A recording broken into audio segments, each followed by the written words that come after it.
Capítulo 10. Un descubrimiento horroroso en el cañaveral.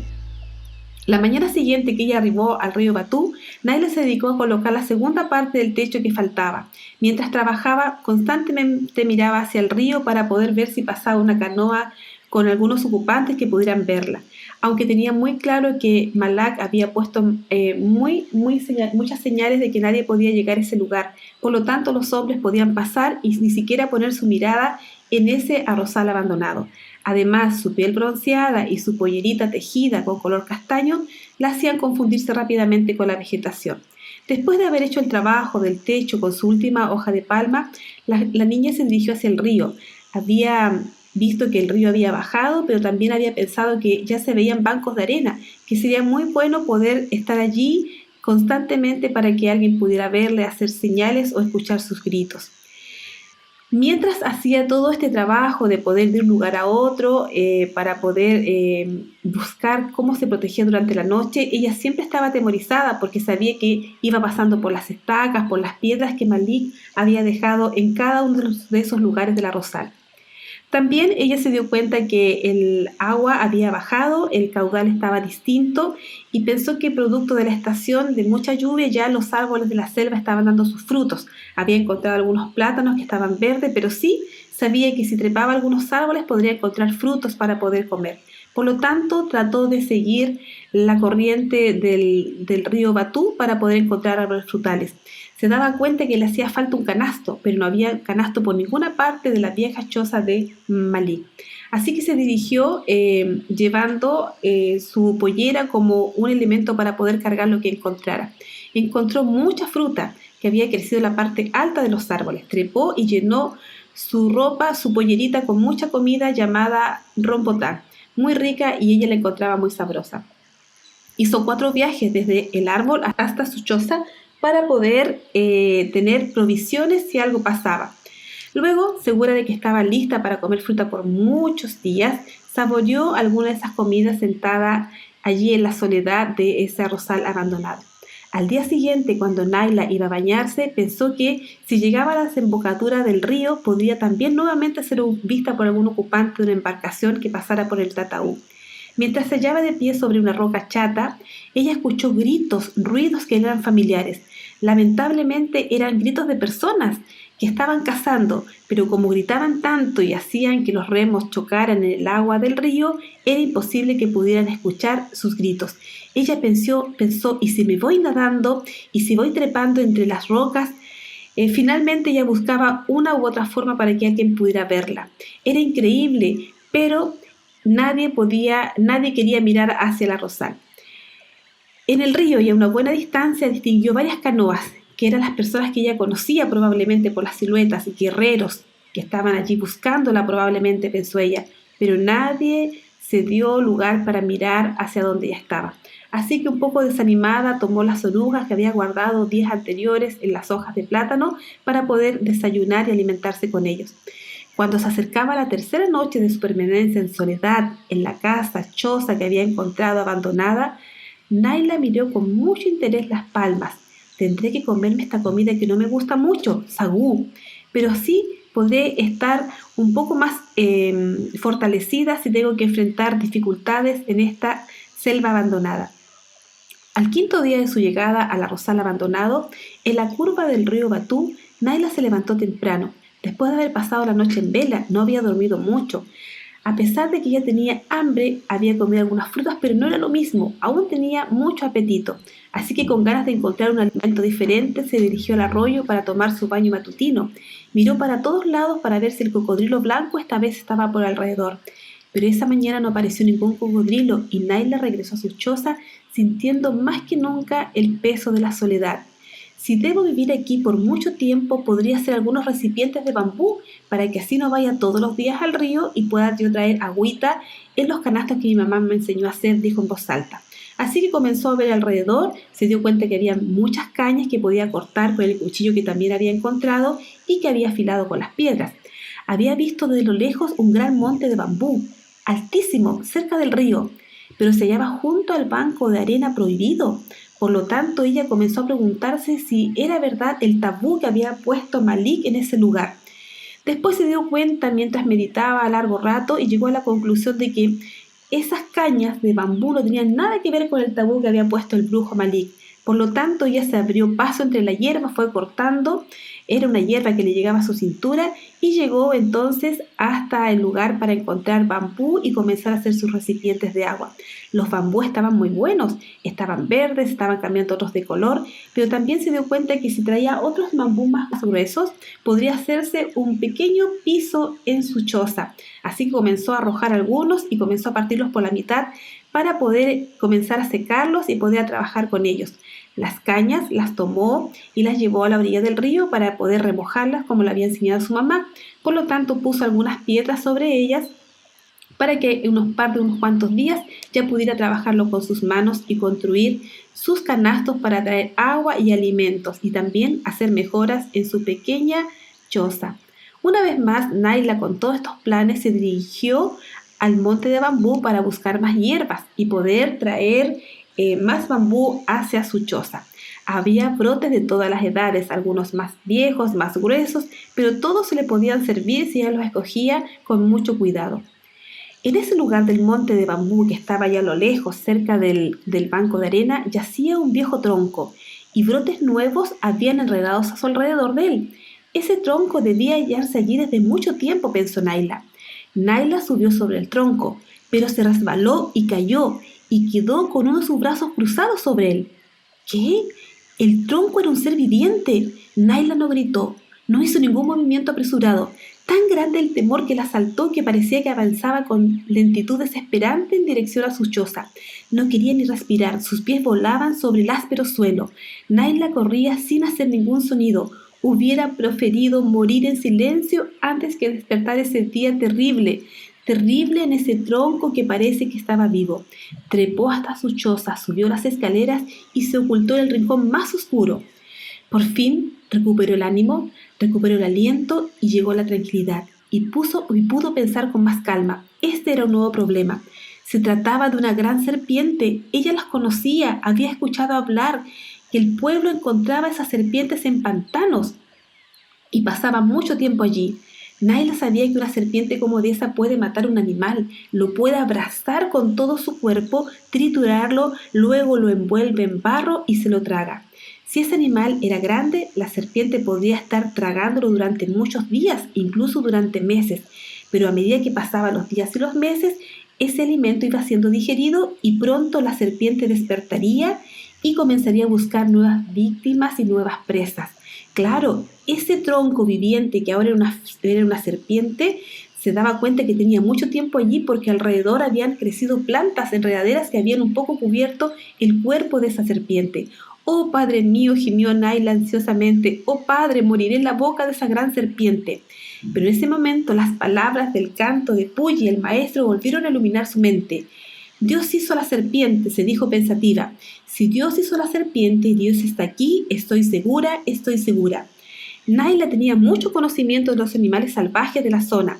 Sabía que después de haber comido, ese abultamiento iba a disminuir en el estómago de la pitón y por algunos días iba a comenzar a sonar sus dientes la serpiente para despertar y comenzar a buscar una nueva presa, como habíamos dicho. Naila comprendió que debía hacer. Debía volver y observar cada día el cuerpo de la pitón para ver si había o no un abultamiento en su vientre. Aferrándose a su nueva fe en Dios que se hallaba en todas partes, se dirigió al monte de bambú esta vez. Observó detenidamente a la pitón. Era notorio que la serpiente había permanecido muchos días en ese lugar. En el cuerpo de la serpiente aún se podía ver el abultamiento, no muy grande, pero aún tenía comida. Eso podía darle cierta tranquilidad a Naila. La serpiente no iba a despertar por lo menos en 2 o 3 días más. Por allí podría hacer un plan para protegerse. Pensó que cada día iba a hacer el mismo examen de revisar cómo estaba el estado de la serpiente pitón. Se dio cuenta que mientras ella volvía a su choza, Naila notó que iba recobrando el valor, que cada día iba a notar que esa serpiente estaba más inquieta y que provocaba cada vez más movimientos. Si tan solo pudiera permanecer continuamente en la desembocadura del arroyo, alguien podía verla y podía ya estar no tan asustada como estaba en ese momento. Se dirigió al arroyo y siguió el curso hasta la desembocadura. El agua del río había bajado y corría impetuosamente. También las aguas del arroyo habían mermado, por lo tanto se podía percibir cómo estaba la otra ribera. También se dio cuenta que ahora ya se podían ver las raíces de los árboles, que días anteriores no se veían, sino que se veían que los troncos estaban tapados de agua. Entonces, un poco ella buscando dónde estaba la guarida del cocodrilo blanco, siguió avanzando y agarrándose fuertemente de las raíces que ahora podía verlas y podía tocarlas para avanzar por la ribera del río. En ese momento, Naila apoyó sus pies en las piedras del arroyo, se estiró lo que más pudo y fue increíble. Donde vio la desembocadura del río Batú se unía con el río Tataú. Era tarde y los árboles arrojaban sus sombras sobre el lugar donde Naila se encontraba. Entonces, avanzando un poco más y trepándose por las enredaderas, Naila vio algo que la dejó realmente impresionada. ¿Qué había allí? Entre medio de las hojas verdes, entre medio de las piedras, había un objeto detenido. Era una balsa llena de comida para los espíritus. ¿Quién podía creer eso? Esa pequeña niña veía que tenía mucha comida. Sin embargo, pensó, no me puedo comer esa comida es para los espíritus malos que están rondando acá, no puedo comerlo. Pero además dijo, no, yo confío en Dios, y entonces, si Dios está conmigo, probablemente podré comer de esta comida.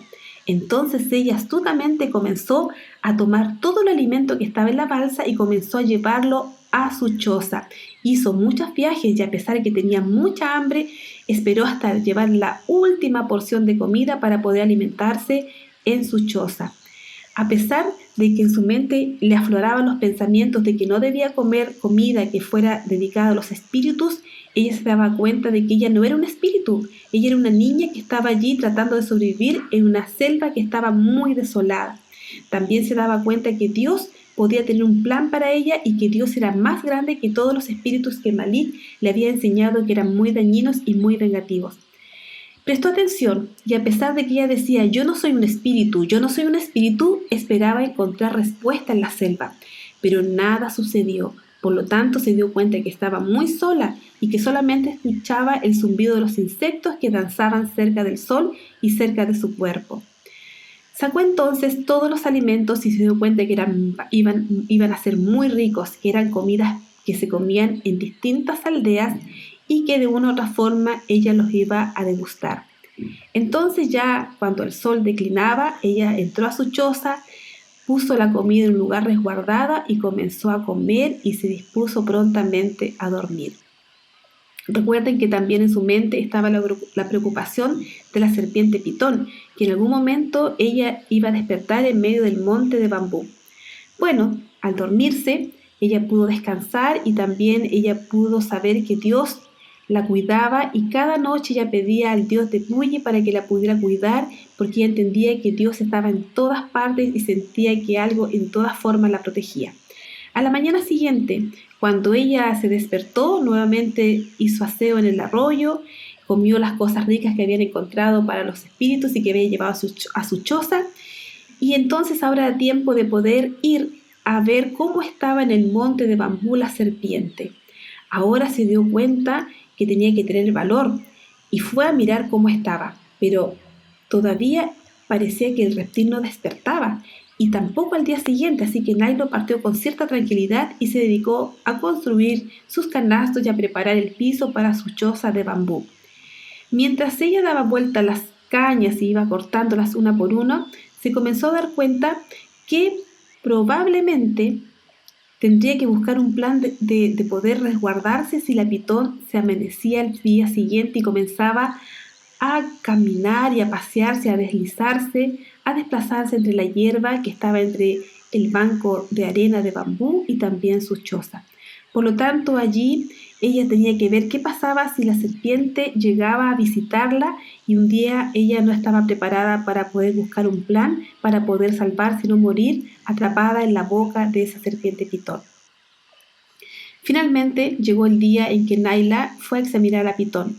Notó que comenzaban a castañar los dientes. No podía descubrir el menor abultamiento en el cuerpo, por lo tanto se había comido toda su presa y ahora estaba despertando para poder comer. Ahora sí, ella voló hacia su aldea porque estaba paralizada de miedo. Entonces corrió y se acordó de que Dios no podía haberlo olvidado. Se recordó que una vez había escuchado, una vez y muchas veces, y había aprendido el canto del maestro Puyi. Dios está conmigo en todas partes, estoy segura, siempre seguro. Ya avanzada la tarde volvió a investigar. La serpiente estaba despierta, había movimiento en la hierba, unas aves estaban rezongando en las alturas, las ardillas parloteaban, todo había movimiento cercano a la serpiente. Todos sabían que se trataba de una pitón y que era peligrosa, y que había que buscar refugio. Entonces Naila recordó que la primera noche que había llegado, mediante ese tronco navegando sobre él, se había refugiado en el árbol espíritu del fuego. Por lo tanto ya pensó, volveré esta noche al árbol, allí voy a cruzar a la otra ribera, voy a nadar y me voy a ocultar, voy a trepar a ese tronco y allí quedaré porque no sé cuánto va a avanzar la pitona esta noche desde el banco de bambú y tal vez podría llegar hasta la choza. Naila escuchaba horribles voces, pensó que eran los demonios del árbol, los demonios del tabú que había puesto Malik en el lugar. Estaba muy confundida, pero además ella entendía que los demonios no existían porque ahora conocía a un nuevo Dios que la podía cuidar y proteger. Fue así como ya habían pasado 10 días en que ella estaba ya aprendiendo a conocer la naturaleza en soledad, pero esta noche debía pasarla nuevamente en el árbol donde había pasado su primera noche para ser protegida y no ser atrapada por la serpiente. Al cabo de cierto tiempo, Naila oyó otro ruido. Era un sonido familiar, golpes de remo en la corriente. Como el río había bajado su caudal y ya no había tanto ruido de olas, empezó a entender que probablemente eran voces conocidas. Un bote se acercaba del río abajo. Quizás viniera alguien que lo pudiera ayudar. Y pensaba que podía haber gente cerca de ella, o también pensaba que eran gritos de demonio, no lo tenía claro, pero sí ella comenzó a gritar y gritaba de angustia y gritó muchas veces en la noche para que su eco pudiera ser reproducido a lo lejos del río. Gritó nuevamente una y otra vez, pero la única respuesta que obtuvo fueron espantosos sonidos que provenían de un grupo de cañas que se mecían con el ruido del viento. El bote se alejó nuevamente y Naila pensó que no era nada extraño, pues nadie podía mirar hacia el lugar que estaba maldecido y que estaba maldito por Malik. Dejó de gritar y se acurrucó en el refugio que le ofrecía el árbol amigo. Sabía exactamente qué iba a ocurrir. En los minutos siguientes, puesto que en su desesperación Naila había gritado, la pitón ahora podía también haberla escuchado y tratar de ubicar de dónde venía el grito y tal vez llegaría a su tronco. Ahora, el lugar en el que se había ocultado la vería y entonces Naila se tomó fuertemente con ambas manos de una enredadera que crecía en torno al árbol. La enredadera había formado un arco, una especie de ojal que le ofrecía un asiento cómodo y tranquilo para dormir. Con temor de resbalar y caer, Naila se deslizó por él y allí quedó esperando a que llegara el nuevo día.